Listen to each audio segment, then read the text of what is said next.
Oiê! Tá começando mais um Bem Viver. Eu sou a Aline Macedo e te convido para essa boa prosa, que une os saberes que nascem do povo com os sotaques que guardam a memória do nosso país. Tudo isso com as lutas que andam de mãos dadas com o presente, semeando futuros possíveis, unindo agroecologia, saúde, cultura popular e alimentação saudável, mais justa para todos. Bora nessa?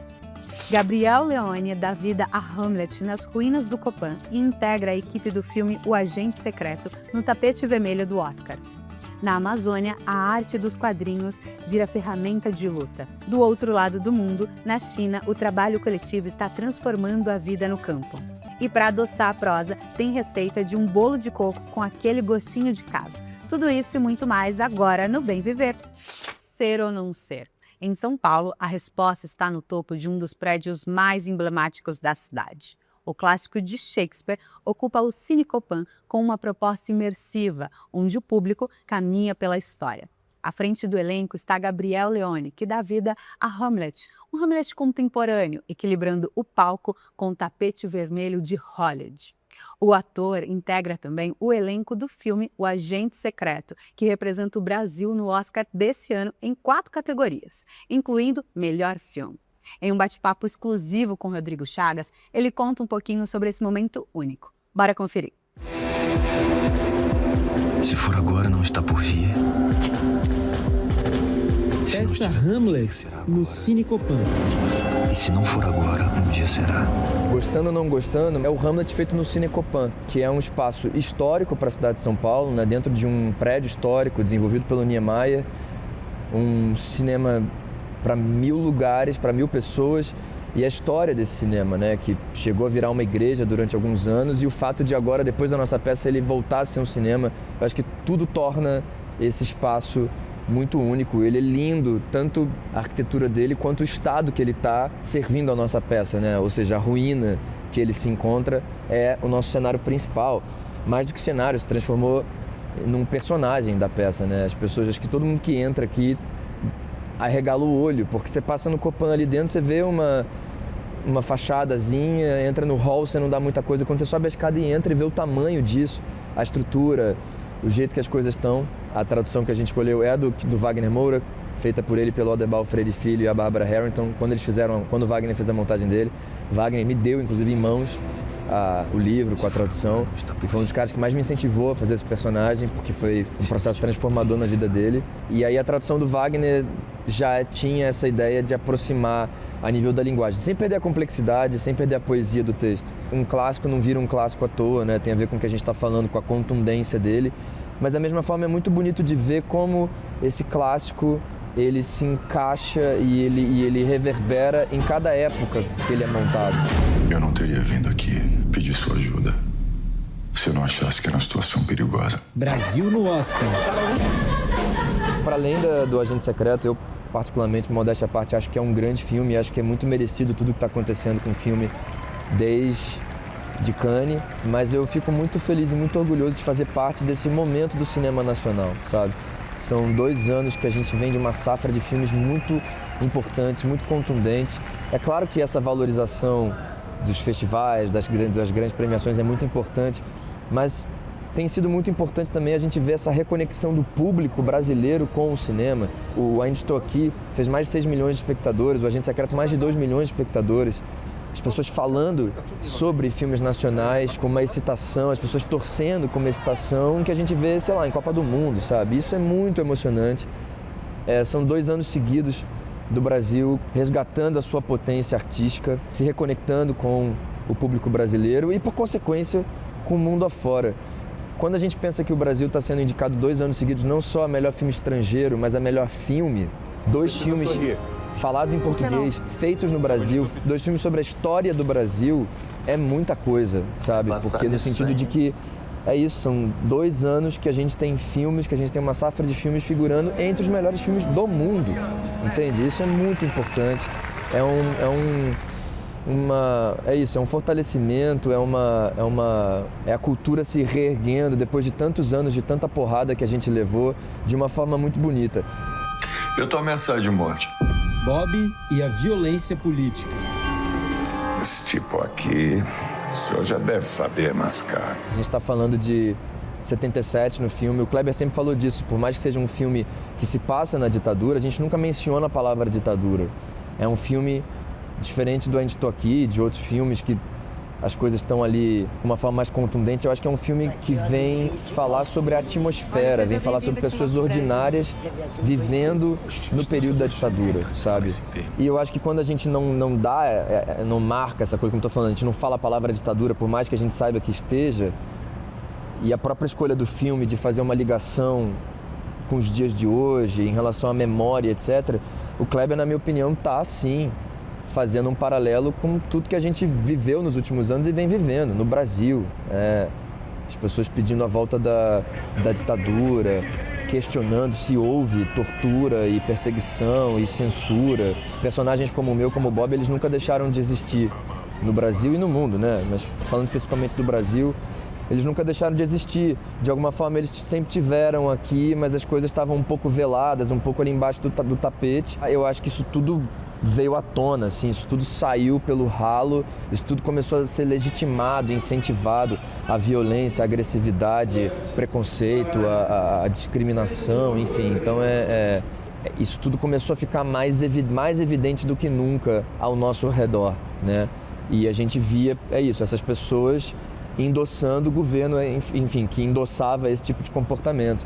E aí a gente começou mais do que nunca a ver tantos Bobs aí. É isso que eu tô te falando, eu não acho que passou a ter mais. Eu acho que só as máscaras caíram um pouco assim e começou a ser mais incentivado esse tipo de comportamento, mais legitimado. Tem uma fala do Hamlet na peça que fala, né, que um dos fins do teatro é colocar um espelho diante da natureza, mostrar a virtude, a sua cara, ao vício a sua imagem e a cada época o seu verdadeiro corpo.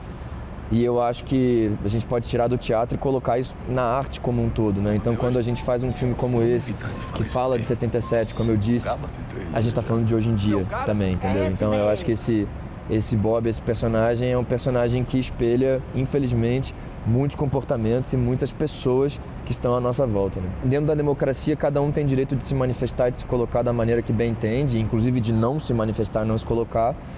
Mas eu acho que uma vez que a gente tem um alcance, uma voz enquanto artistas, a gente se comunica, ainda mais hoje em dia com essa coisa da rede social, né? Um alcance que é virtual, mas que também é inimaginável, né? A nível de números.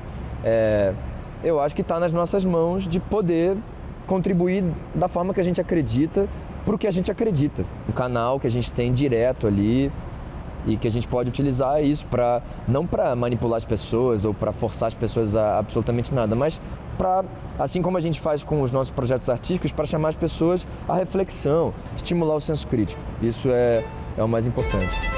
Políticas públicas e cultura. Acho que a gente também tem uma certa fragilidade, principalmente falando do audiovisual, do qual eu também faço parte, assim, da proteção do nosso próprio mercado, entendeu? Com a chegada dos serviços de streaming, etc. Eu acho que a gente precisa de leis de regulamentação para justamente fortalecer o nosso mercado, fortalecer os nossos artistas, os nossos profissionais, etc., as nossas histórias. Infelizmente, nos últimos anos a gente viu um movimento muito dos teatros, dos cinemas de rua fechando e se tornando outras coisas que não espaços artísticos. Tá fazendo teatro num espaço alternativo que é um cinema, sabendo já que ele vai voltar a ser um cinema, é uma das maiores alegrias para mim desse projeto. É essa contracorrente. Ainda mais isso, sendo um cinema de rua, dentro de uma galeria, no centro de São Paulo, no coração de São Paulo. Eu acho que torna, como eu falei lá no início, essa montagem do Hamlet mais singular e mais única ainda. Faço votos para que isso siga acontecendo cada vez mais e mais. Eu acho que a cultura de um país é fundamental para a identidade do país, para a formação dos cidadãos do país. A gente está num ano de eleição, então eu acho que é isso, assim, a cultura brasileira está nesse lugar fortalecido, potente, é fundamental para tudo. Ser ou não ser. Tudo que vive deve morrer.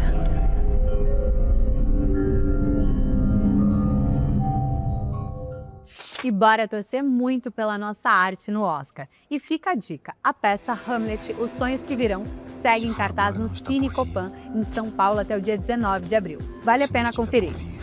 Na Amazônia, a luta pela defesa dos rios ganha traços, cor e imaginação.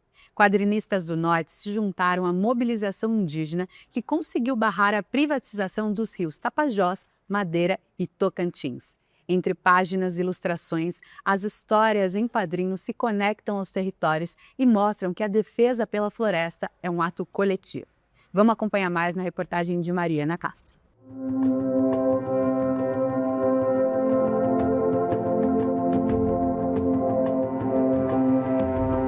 Em defesa dos rios da Amazônia, a arte tem um destaque especial. Durante as mobilizações indígenas, que garantiram a revogação do decreto que trata da privatização dos rios Tapajós, Madeira e Tocantins, quadrinistas do Norte se somaram à luta e destacam o potencial da ação coletiva, como explica a idealizadora da iniciativa Norte em Quadrinhos, Samela Hidalgo. A gente entende que não existe arte desassociada da realidade, né? Então, quando essa realidade é política e ela acontece dentro do nosso território, principalmente, a gente não tem como ficar calado. Sentimos que era nosso dever também nos juntar a essa luta e usar a ferramenta da arte para amplificar essas vozes. Durante a ocupação da Cargill, que durou mais de um mês, 17 quadrinistas produziram artes como instrumento de comunicação, denúncia e fortalecimento das vozes na linha de frente da resistência, reforça Samela. Através dessas imagens, mesmo quem estava longe de Santarém pôde apoiar, pôde sentir o peso e a urgência, né, da manifestação que estava acontecendo ali. Então, o resultado, além da derrubada do decreto, né, foi a potencialização dessas vozes que estavam presencialmente lá na luta. Então, a gente mostrou que a cena de quadrinhos do Norte ela é política, ela é engajada e ela está atenta para caminhar junto com os movimentos sociais. Autora, ilustradora e quadrinista indígena de Manaus, no Amazonas, Raquel Teixeira contribuiu com a denúncia através da arte. E a gente não pode se deslocar fisicamente para estar ali na ocupação, né? Apoiando realmente ali fisicamente na ocupação. Então a gente traz a arte e o quadrinho como uma forma de apoio mesmo, para tentar trazer essa conscientização assim do público geral, para chamar a atenção mesmo, tipo, para o que está acontecendo ali na região, sabe? Foi uma vitória muito grande assim, para toda a causa indígena, assim, para as pessoas que moram ali na região, né, para os povos ribeirinhos e tal. Então, acredito que esse movimento que aconteceu com o Norte Quadrinhos, né, com outros institutos ali da região, né, do pessoal dos Arapinhuns também, do coletivo Arapinhum também, foi muito importante, assim, para trazer mais visibilidade para esse movimento.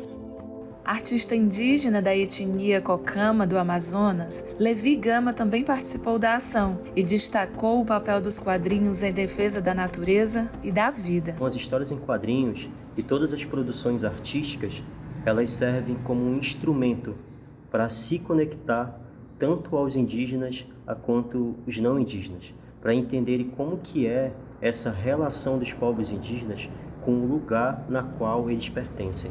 Então essa luta do Rio Tapajós não foi uma luta individual, mas ela foi uma luta tanto para os indígenas quanto para os não indígenas. E espero que vencer essa batalha seja uma forma de retardar o fim do mundo, assim como dizia Krenak. Assim como a arte defende os rios, o cuidado ganha forma na proteção das nossas matas. Muitas espécies lutam para sobreviver e há quem dedique o dia a dia a essa proteção dos animais e de seus ecossistemas. Em Minas Gerais, o Instituto Huayta reúne pesquisa e educação ambiental para fortalecer a nossa biodiversidade. Bora conferir.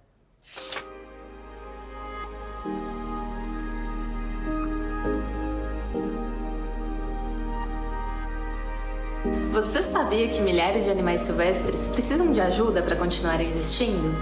Eu sou Marina Comini, gerente de comunicação e captação de recursos do Huayta, Instituto de Pesquisa e Conservação da Fauna em Minas Gerais.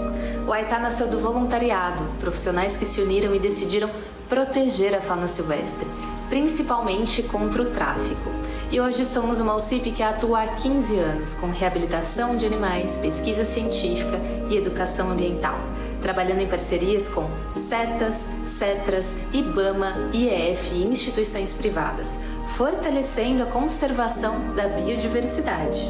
Nosso objetivo é simples e urgente: resgatar, cuidar e conservar a vida silvestre, transformando a relação das pessoas com a natureza e mostrando que a conservação também passa por informação, empatia e responsabilidade coletiva.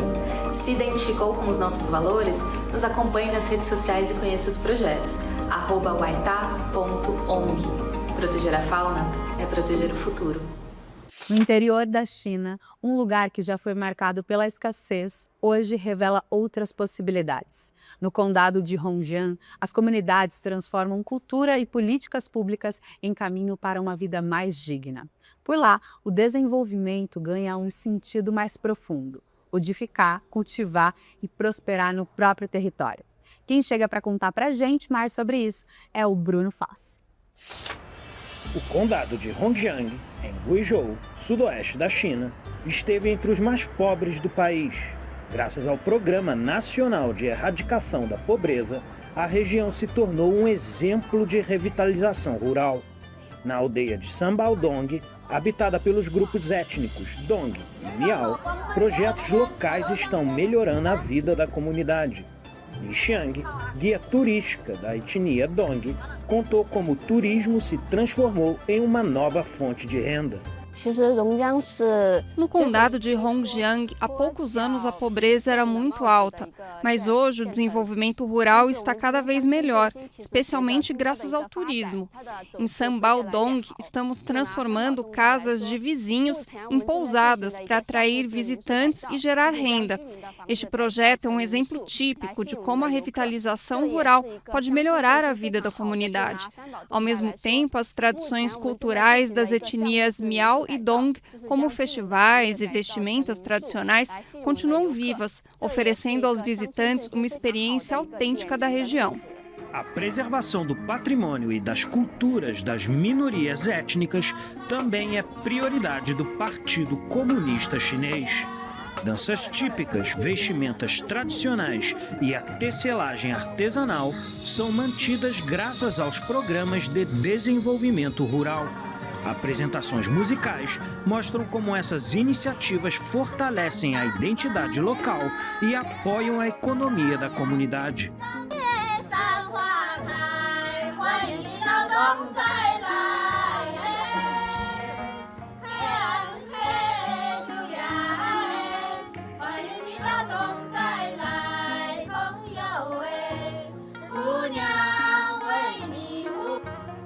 Outro exemplo da revitalização rural está na aldeia de Longjiang, com séculos de história. Predominantemente Dong, é conhecida por sua arquitetura tradicional e pela tecelagem e tintura de tecidos.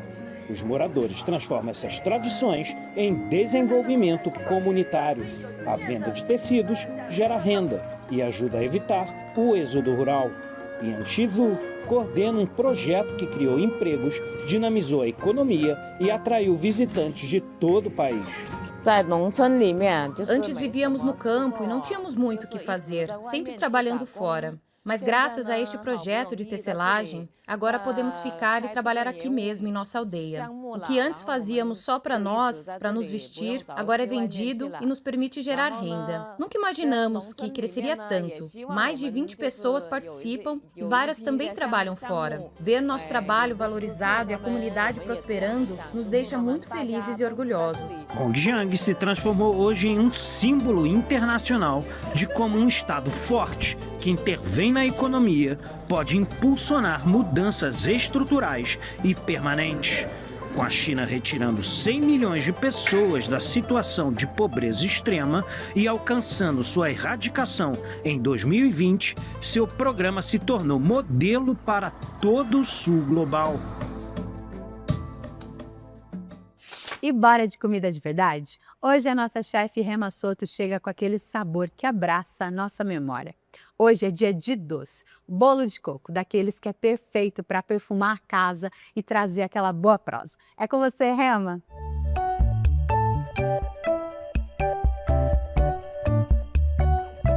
Oi, meus queridos, tudo bem? Hoje com uma receita especial, bolo leve de coco. Ficou curioso? Vem comigo!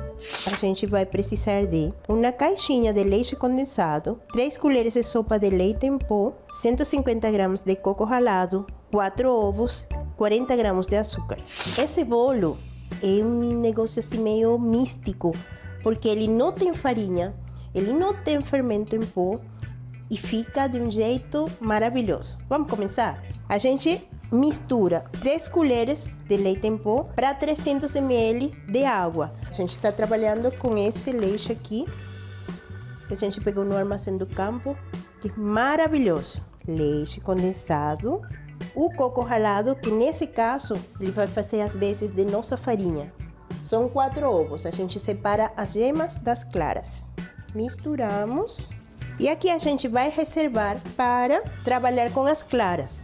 Em uma batedeira você coloca 4 claras e vai adicionando 40 gramas de açúcar. Minha balança quebrou, ficou sem bateria, sei lá, não está funcionando.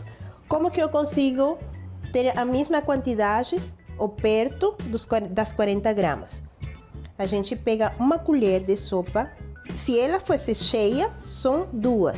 Se fosse rasa, assim, são 3. Vai dar aproximadamente 38 gramas.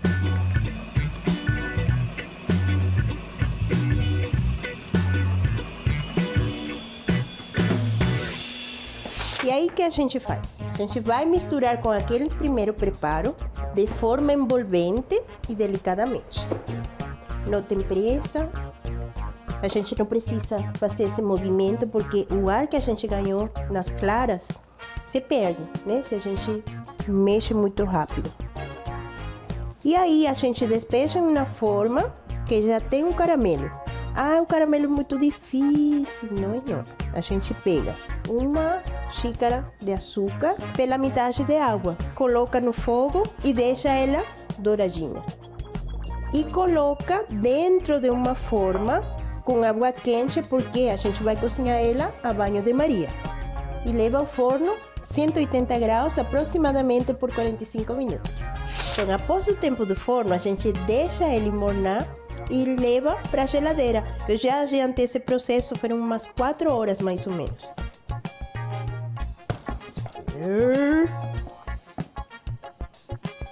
Tcharam! Olha que lindo! E aí eu queria servir ele com esse doce maravilhoso que a gente encontrou no Armazém do Campo. Doce de leite com cacau na florzinha de primavera. Não ficou lindo? Fácil, econômico e rapidinho.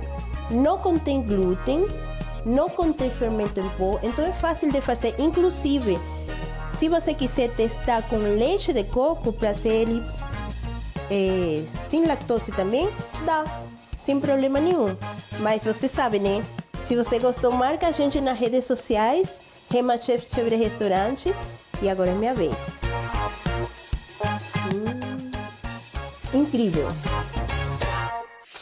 A Rema sempre deixa a gente com água na boca, né? Mas se você quer passar longe dos venenos ou dos transgênicos, anota aí, armazendocampo.com.br.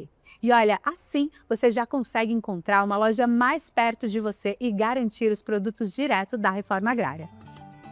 E o Bem Viver de hoje fica por aqui. Eu agradeço a sua companhia. E se você nos ouve pela Rádio Brasil de Fato 98.9 na Grande São Paulo, lembra que a gente tem uma versão especial do programa em vídeo no YouTube. Então já aproveita para se conectar com a gente de uma forma diferente. E não esquece, de segunda a sexta, às 7 horas da manhã, nessa mesma sintonia, a gente tem uma versão também no rádio. E por fim, na sua plataforma de áudio favorita, a gente tem um podcast de conversas diárias. É só colocar Conversa Bem Viver.